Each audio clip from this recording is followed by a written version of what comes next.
Oh, hello. You caught me slicing up my notes. If you ever wonder what I did with my YouTube notes that I make for staying on topic when I'm doing these videos, when I'm done I take my kukris and cut them up. Gives me a chance to find out how sharp my blades are, and it's fun. And since I don't need the notes anymore, well, welcome to Dragonfly Cookery and Knives, and if you haven't guessed by now, this video is going to be about how I sharpen my kukris. In a previous video that I did, I was showing and introducing the tools that I use when I sharpen, and I kept referring to a video that I had done previously about how I sharpen a kukri. Well, many of you went to look for that video and couldn't find it, and I appreciate it very much that you got back to me to let me know that you couldn't find it. I thought I had added it to my YouTube channel, but much to my chagrin, in my search for that video, I had trouble finding it. I did finally locate it. It was on one of my earlier videos that I add to my Facebook page. So you really had to search through a lot of videos before you could find it. Now, I had done that video long before I had my YouTube channel up and I had my website up. So, you know, it needed to be refreshed anyways. So this is a good opportunity to take the time to do a revisit on how I sharpen my kukris. So without any further ado, I'm going to give you my technique on how I sharpen my kukris. This isn't the end-all be-all. There are many different ways you can sharpen a kukri, and or knives for that matter. There's a plethora of tools that are very good and have, designers that have put a lot of thought into it and have come up with great systems in sharpening knives. So many of them will work with recurve blades, some of them better than others. The tools that I use, I have found, are the best and most effective for my purposes. Now, first of all, I want to kind of talk about the challenges of a recurve blade. So I'm holding a, this is a cold steel Gurkha Plus machete. And when it came to me, it came in a very raw fashion as far as the edge goes. It certainly wouldn't cut paper and would barely cut wood or anything else. So I had the opportunity to actually reprofile this edge in the proper way, and it now has a nice convex edge, as it should. It's very, very sharp, and this is a great little inexpensive kukri. But the video is not about that. The challenge that you have with a recurve blade, and particularly a kukri, is maintaining contact with your cutting edge on the sharpening surface. So one of the first tools that I started using when I was, as a knife collector, and I was sharpening my blades, was an Arkansas Whetstone. Arkansas Whetstones are great tools for sharpening knives, particularly straight edge knives, like my little folder here. But when I acquired my kukris and I started trying to sharpen them on my Whetstone, what I was finding, and this one happens to be a two-sided, it has a coarse and a medium grit side to it. What I found is, as I was dragging, trying to cut or trying to sharpen my kukri, I was actually finding that I was cutting grooves into my Whetstone, which speaks well for the hardness of the edge of my kukri, but it was also doing edge damage and it wasn't sharpening my blade. If I was doing just the sweet spot of the kukri, it was easy to sharpen it. But once I got into this little recurved area, that's where I lost contact with the sharpening material on my cutting edge. So a square block type of sharpener does not work very well on a kukri edge. Now, if this was all I had, I would probably use the technique that you should use, and that is I would find somehow where I would rub that edge along the cutting edge by maybe going with the corner of it, or but it isn't going to be as effective as other tools. So the Arkansas Whetstone is not one that I normally use, if at all, anymore in my sharpening system. Now, there are whetstones like the Japanese whetstones, which are fantastic in sharpening blades. So I'm not saying that you shouldn't use a whetstone, but it would probably be the best to use it with a straight edge rather than a recurve edge. There are other tools out there that work better. One of the tools that I like to use a lot, and especially if I've acquired a second-hand kukri that has received some damage, or I've been out in the field and I ended up nicking a blade or rolling the blade, I come back and I hit it with my work sharp. Work sharp is a great tool for sharpening your knives. It's one of the best that is out there on the market for an electric-powered, belt-driven sharpener. It's superb. They did the earlier version, which is just called Work Sharp, does an excellent job. It's got a little bit thinner, not as wide of a sandpaper belt, but it works very, very well. Ken Onion, who is a knife designer, got together with Work Sharp and helped design this Work Sharp sharpening system, and it works very, very good. It has a wider belt, and it starts with a coarse grit all the way up to a very fine grit that helps polish a blade. So you could take the sharpening of a knife from coarse all the way up to fine and put a very good polished edge on it, and that's enough. You don't have to do any other sharpening whatsoever. Another thing that I like about belt-driven sharpeners is that it's flexible and it will put a convex edge on your blade.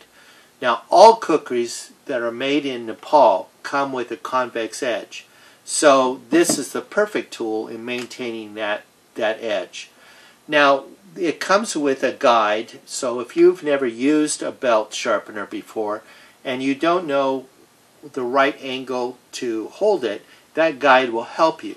However, I find that guide gets in the way more than it does facilitating when you're sharpening a kukri. So I remove it, and I've been using it so much I know where that 20-degree or 25-degree angle is that I want to maintain when I'm sharpening the edge. Now, granted, this is big and bulky, and it requires electricity, so you can't carry this out on the field and use it. The next best tool that I find that really has been very useful for me, especially if I get a damaged edge out in the field, is a diamond rod. This particular diamond rod is nice and small, and it's compact. You could carry it in your pocket because it retracts, and then you can extend it and tighten it up. And the other things about this is that you can sharpen a variety of your tools out, or equipment out there, such as your arrowheads, your fishing hooks. It has a flat side, it has the groove for your hooks and arrowheads to sharpen, and it has the round profile, which works really great in maintaining that edge contact on your sharpening surface. So it keeps that contact where you're going to be able to sharpen that recurve all the way through at the proper geometry, proper angle all the way through. So the tip can get as sharp as your part closest to your hand, and the sweet spot maintains that contact. Now, another nice thing about it is you can take it out, and you can also there is a cone shape which helps facilitate in sharpening serrated edges. So it's a great tool that can sharpen a variety of different things, and of course diamonds are harder than steel, so it's going to maintain its ability to sharpen for a length of time. The next best tool that I like to use is, and this is the one that I use predominantly, especially for a kukri that I may have just gotten, and it's sharp, but it's not as sharp as I like it. Well, hitting it with the ceramic rod is great. And the ceramic rod will also help you maintain your sharpness of your blade when it becomes dull. Now the technique that I use for this is two different techniques. One technique is I hold the rod like so, and I take the kukri and place it at about a 20 or 25 degree angle and pretend like I'm slicing a piece off of the rod. Now what I do, it's something that I've been doing for a long time, so I'm used to it, and that is by holding that angle and cutting towards myself and away from myself. Now if you're a butcher or you're a chef and you're used to sharpening steels and sharpening rods, you're used to keeping that angle on both sides and doing the top and bottom of the rod, sharpening your blade. I can do it that way too, but it's just I've been doing it this way so long that this has the muscle memory for me, and I find the easiest for myself is sharpening my blade this way. Now, one very important note: when you're sharpening a knife, it demands your full concentration. You don't want to be watching TV while you're sharpening this blade. Some of you guys probably can do it without harming yourself, but it's not something that I recommend. Another thing I like about sharpening my blades is that it becomes kind of a meditative process. At an end of a day at campsite, I like to touch up my blades with the sharpening rod, and so I find it very therapeutic. I can sit down and it's relaxing, it's calming, and like I said, it's meditative. I can almost go into a trance while doing it. But you want to always keep an eye on what you're doing, so that way you're aware of where the sharpness of that blade, and you don't accidentally come up and hit yourself with the cutting edge and slice off a digit here. Remember, you're sharpening this blade, so as you're sharpening it, it's getting sharper as you're going along. It can come back and cause some very serious injury if you're not paying attention to what you're doing. The other thing too is that while you're focused on it, you can feel as you're dragging that edge along the surface of your sharpening tool, you can feel when you come across a rough spot. So you know that's the area that you need to focus on. So you can feel it, hear it, and in some cases even see it as you're going along and sharpening. So it requires your attention. But this is the system that I use. Now another technique that you can use, and this is the proper way to sharpen a kukri, is you hold the cutting edge up, point down, and you take your sharpening tool and you drag it along the surface.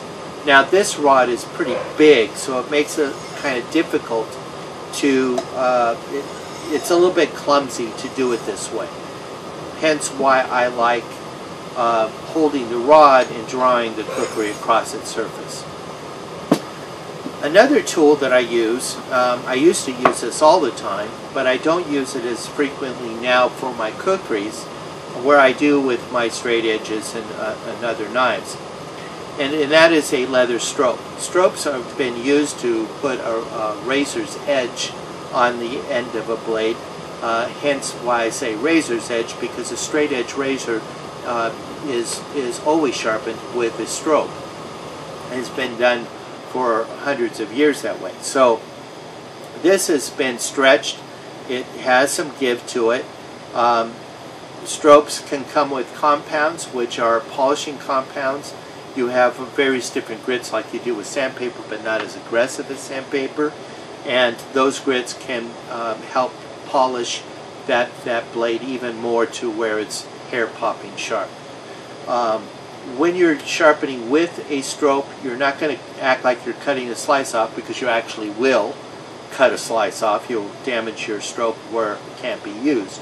So you're always going to go against the opposite way. And you don't have to use a lot of pressure, just light touches.